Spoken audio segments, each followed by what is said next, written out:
در ناحیه وسه درخواست فرهنگ ناحیه مجلس یکجایی کمیته‌های اجرایی حزب خلقی دموکراتیک تاجیکستان ناحیه‌های وسه تیمورملک و بلجوم برگزار گردیده نامزد به وکیلی مجلس نمایندگان مجلس عالی جمهوری تاجیکستان از حوزه یک مندته انتخاباتی وسه رقم 39 پیشبری گردید. در کاری مجلس معاون یکم رئیس حزب خلقی دموکراتیک تاجیکستان ملکشان مدزاده، رئیس کمیته اجرایی حزب خلقی دموکراتیک تاجیکستان در ولایت ختلان سیدزاده جمشید همراه رئیسان کمیته‌های اجرایی حزب خلقی دموکراتیک تاجیکستان در ناحیه‌های وسه تیمورملک و بلجوان اشتراک نمودند. کاری مجلس را رئیس کمیته اجرایی حزب خلقی دموکراتیک تاجیکستان در ناحیه وسه نعمتزاده فرزانه پیش برد. روزنامه مجلس یکجایی کمیته‌های اجرایی حزب خلقی دموکراتیک تاجیکستان در ناحیه وسه از دو مسئله یکم توضیح و شرح پیام پرزیدنت جمهوری تاجیکستان درباره سمت‌های سیاسی داخلی و خارجی جمهوری تاجیکستان با مجلس عالی کشور که روز 28 دکبر سال 2024 ارائه گردید و مسئله دوم پیشبری نامزد به وکیلی مجلس نمایندگان مجلس عالی جمهوری تاجیکستان در حوزه یک مندته انتخاباتی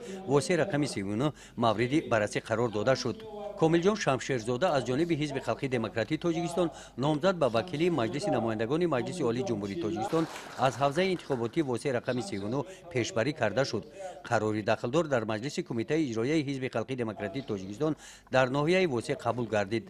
طبق روزنامه مجلس شمشیرزاده کاملجان چیله نامزد به وکیلی مجلس نمایندگان مجلس عالی جمهوری تاجیکستان از حوزه یک مندته انتخاباتی واسه رقم 39 از جانب حزب خلقی دموکراتیک تاجیکستان پیشبری گردیده به طریق آوازدهی پنهانی دستگیری یافت.